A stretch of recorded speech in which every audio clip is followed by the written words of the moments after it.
1948 সালের 14 মে মধ্যপ্রাচ্যের বুকে জন্ম নেয় এক নতুন রাষ্ট্র ইসরায়েল।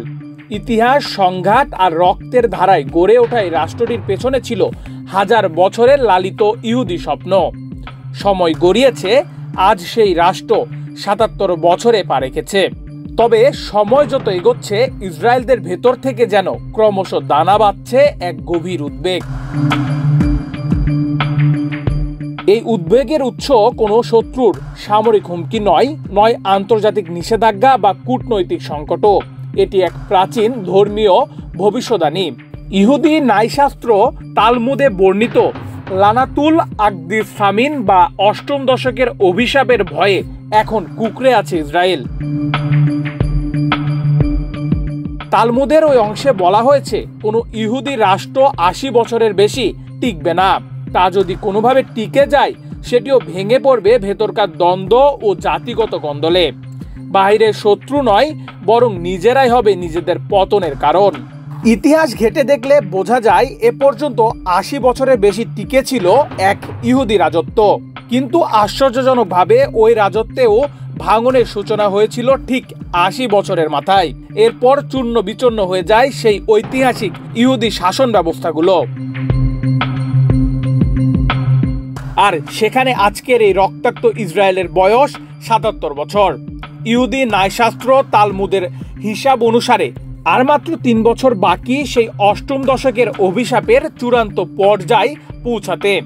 এই ভবিষ্যদ্বাণী এখন আর শুধু ধর্মীয় পণ্ডিতদের গণ্ডিতে সীমাবদ্ধ নেই, এটি ঢুকে গেছে ইসরায়েলি সমাজের গভীরে, রাজনীতি থেকে জনমানসে। অনেক ইহুদি পরিবার এখন আলোচনা করছেন, ধ্বংস এলে কোথায় যাবেন, কি করবেন। সামরিক রাজনৈতিক বিশ্লেষকরাও বিষয়টি ধর্মীয় ব্যাখ্যার বাহিরে রেখে দেখতে পারছেন না। বর্তমানে ইসরায়েলের এক অংশ বিশ্বাস জন্মেছে, আসন্ন পতন যেন এক প্রাকৃতিক নিয়ম। এমনকি 2 বছর আগে ইসরায়েলের প্রাক্তন প্রধানমন্ত্রী এহুদ বারাক এক সাক্ষাৎকারে বলেছিলেন, আমরা যদি নিজেদের মধ্যে ঐক্য রক্ষা করতে না পারি, তবে এই রাষ্ট্রের আয়ু হয়তো 80 বছরই।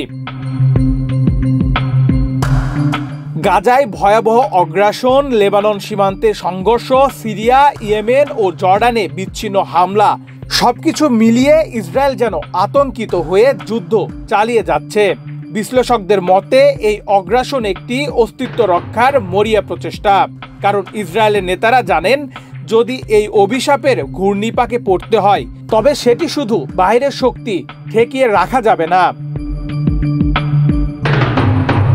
সমালোচকরা বলেন, তালমুদের এই ভবিষ্যদ্বাণী হয়তো শুধু কাকতালীয়। আবার অনেকে মনে করেন, বারবার ইতিহাসের পুনরাবৃত্তি কেবলই কাকতালীয় নয়, বরং গভীর কোনো প্রাকৃতিক বা আধ্যাত্মিক নিয়মের ইঙ্গিত। তবে সত্যি যাই হোক না কেন, লানাতুল আকদিস সামিন এখন ইসরায়েলের মানুষের মধ্যে এক আতঙ্ক হয়ে রয়ে গেছে। ভবিষ্যৎ কি নিয়ে আসবে তা হয়তো সময় বলে দেবে। তবে ইতিহাস, বিশ্বাস আর ভয়ের যে ত্রিমাত্রিক গল্প আজ ইসরায়েলকে ঘিরে বুনে চলেছে, তা নিঃসন্দেহে বর্তমান বিশ্ব রাজনীতির এক অতি নাটকীয় অধ্যায়। নেহাল আহমেদ প্রান্ত, বাংলাদেশ প্রতিদিন।